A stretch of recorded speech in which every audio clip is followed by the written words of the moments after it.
सबसे पहले हम देखेंगे न्यूक्लियस की definition, structure and function. So first, what is nucleus? Nucleus क्या है? The nucleus is a membrane bound organelle that contain genetic material. हमने पहले भी डिस्कस किया था प्रोकैरियोटिक एंड यूकैरियोटिक सेल के बारे में कि प्रोकैरियोटिक सेल में जो न्यूक्लियस होता है वो प्रिमिटिव होता है, वेल डेवलप नहीं होता, मेम्ब्रेन बाउंड नहीं होता, जबकि यूकैरियोट्स में जो प्रॉपर न्यूक्लियस प्रेजेंट होता है, मेम्ब्रेन बाउंड होता है, जिसके अंदर डीएनए प्रेजेंट होता है of eukaryotic organism. As such, it serve to maintain the integrity of the cell by facilitating transcription and replication process. So ये ट्रांसक्रिप्शन और रेप्लिकेशन प्रोसेस को फैसिलिटेट करता है और it is also considered as the centre of the cell, जो सारी process को hold करता है, रेगुलेट करता है. It is the largest organelle inside the cell, taking up about the 10th of the entire cell volume. ये cell के अंदर सबसे बड़ा ऑर्गेनल है जो कि एंटायर सेल का 10th ऑफ वॉल्यूम को कैरी करता है. This makes it one of the easiest organelle to identify under the microscope. इसकी साइज़ की वजह से हम इसको माइक्रोस्कोप के अंडर इजीली आइडेंटिफाई कर सकते हैं. Some of the other main component of the nucleus, कुछ और इम्पॉर्टेंट कॉम्पोनेंट न्यूक्लियस के, वो है phospholipid bilayer membrane, nucleoplasm, nucleolus and chromatin material. Some eukaryotic cell lack nucleus and are referred to as enucleate. कुछ eukaryotic cell में nucleus absent होता है, उन सेल्स को हम बोलते हैं enucleate cell. For example erythrocyte. और कुछ अदर में एक से ज़्यादा न्यूक्लियस प्रेजेंट होते हैं, उन्हें हम बोलते हैं slime moles. So here is the diagrammatic representation of nucleus. So it consists of the genetic material enclosed in a membrane-like structure. The membrane is disconnected.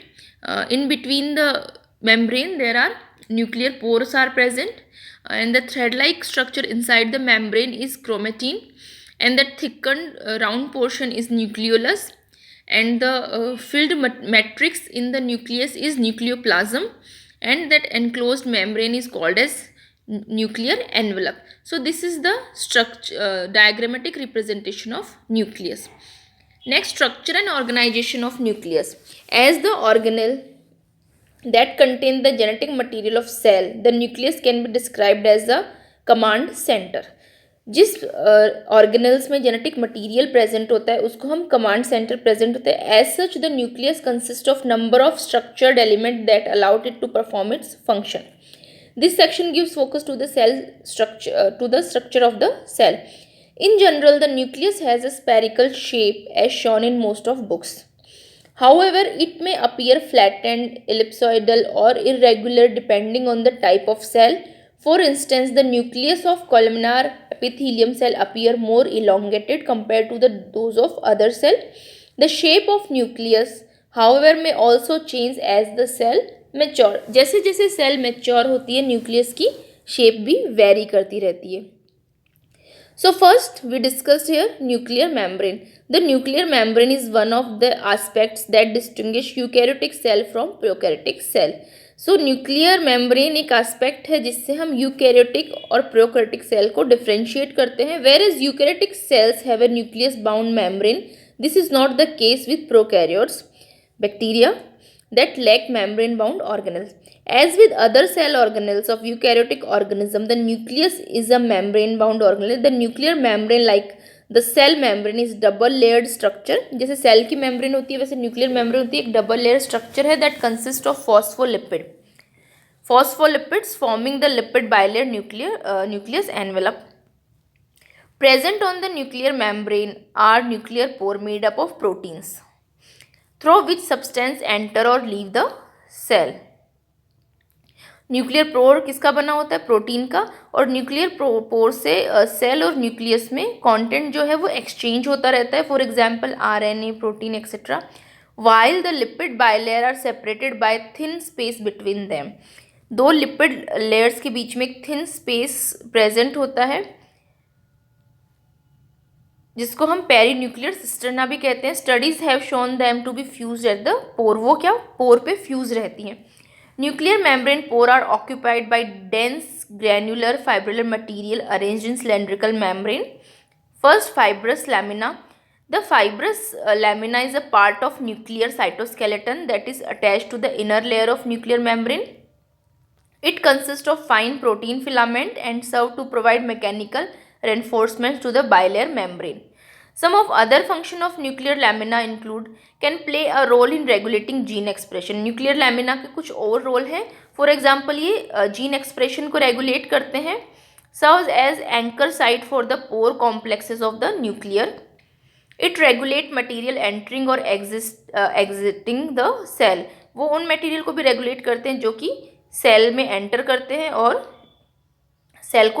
Cell से बाहर जाते हैं. The nuclear membrane is connected to the endoplasmic reticulum. Nucleus की जो membrane होती है वो endoplasmic reticulum के साथ कनेक्टेड रहती है in a manner that create continuity between the nucleus and external environment. इस तरह से कि एक कंटिन्यूटी बनी रहती है न्यूक्लियस और एक्सटर्नल एनवायरनमेंट में through the lumen of the endoplasmic reticulum. Next is nucleoplasm, also known as karyoplasm, nucleus SAP.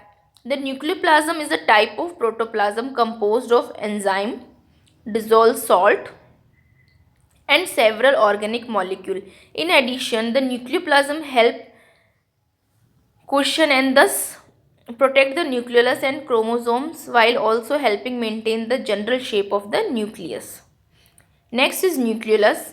In a same way that the nucleus is most prominent organelle in the cell, the nucleolus is the most prominent structure in the nucleus. जैसे हमने पहले भी discuss किया था कि cell के अंदर जो सबसे प्रोमिनेंट स्ट्रक्चर होता है वो न्यूक्लियस होता है, उसी तरह न्यूक्लियस के अंदर जो सबसे प्रोमिनेंट स्ट्रक्चर होता है वो होता है nucleolus. Unlike the nucleus, however this dense structure let's it's on membrane. जैसे न्यूक्लियस एक मेम्ब्रेन से बाउंड रहता है जबकि न्यूक्लियोलस के कोई भी मेम्ब्रेन बाउंड नहीं होती है. ड्यूरिंग सेल डिविजन, माइटोसिस के दौरान the nucleolus breaks up only to reform from specific section of the chromosome after mitosis. Although the nucleolus is the most prominent structure of the nucleus, its size is largely dependent on the level of ribosome production. जबकि ये सबसे prominent structure होता है but इसकी जो size है वो ribosome के प्रोडक्शन की सेल में न्यूक्लियस में कितना राइबोसोम प्रोडक्शन हो रहा है उस पर डिपेंड करती हैं, as well as the different type of molecular process that occur in the nucleus. The nucleolus is the site of transcription and processing of ribosomal gene. Transcription की मेजर साइट न्यूक्लियोलस है और ribosomal gene के processing की. In some organism the nucleus contain as many as 4 nuclei. कुछ organism में जो nucleus में कम से कम भी 4 न्यूक्लियाई प्रेजेंट होते हैं. Next is chromosomes. In nucleus chromosomes are thread like structure made up of strand of DNA and the histone protein. Nucleus के अंदर क्रोमोसोम एक थ्रेड लाइक स्ट्रक्चर होता है जो कि बना होता है डीएनए के स्ट्रैंड से और हिस्टोन प्रोटीन से. हिस्टोन प्रोटीन बने हुए होते हैं आपके लाइसिन और आर्जिनिन अमीनो एसिड्स के. Main part of chromosome include, chromosome के कौन कौन से पार्ट होते हैं? Kinetochore, telomere, chromatid, each of which consist of P and QMR. कोई भी स्ट्रक्चर क्रोमोसोम के हम स्ट्रक्चर देखते हैं तो बीच में सेंट्रोमियर होता है, उसके अपर 2 आर्म्स होती हैं और लोअर 2 आर्म्स होती हैं जिनको हम बोलते हैं सिस्टर क्रोमेटिड्स. तो जो छोटी आर्म्स होती हैं उन्हें हम बोलते हैं पी आर्म और जो लॉन्ग आर्म होती है उसे हम बोलते हैं Q arm. So chromosome is the in the nucleus are tightly packed with make it possible for a very large amount of DNA the genetic material to be contained in such a small space. जो thread like structure होती है, जो DNA होती है वो बहुत ही histone के चारों तरफ बहुत ही कॉम्पैक्टली अरेंज होती हैं जिससे कि छोटे से स्पेस में बहुत सारे जेनेटिक मटेरियल को कंटेन करके रखा जा सकता है. Stretched DNA in a single cell would be about 2 meters long. Histones are alkaline protein on which DNA strands are packed. So histones का नेचर कैसा है? बेसिक होता है, एल्कलाइन होता है. So nucleus chemical composition 9 to 12% DNA, 15% histone and 65% enzyme, neutral protein and acid protein, 5% RNA, 3% lipid. Some of the main function of nucleus include, कुछ जो न्यूक्लियस के मेन फंक्शन है वो हैं protein synthesis, cell division and differentiation, control the synthesis of enzyme involve in cellular metabolism. ये enzyme की synthesis को कंट्रोल करते हैं जो सेलुलर मेटाबॉलिज्म में इन्वॉल्व होते हैं। Controlling heredity trait of the organism के हेरिडिटी की ट्रेट को भी कंट्रोल करते हैं।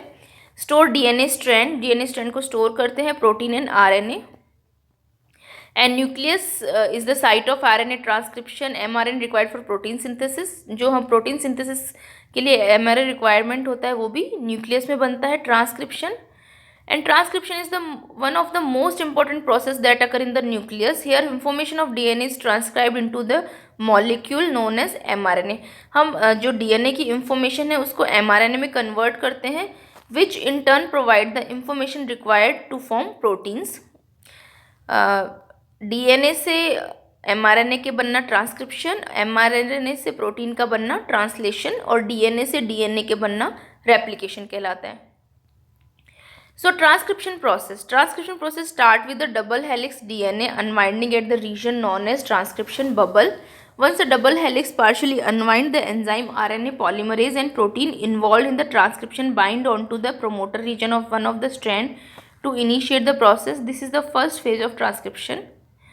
So here is the detailed study of transcription process which we discuss later. So here is all about the structure and basic function of nucleus. Thank you.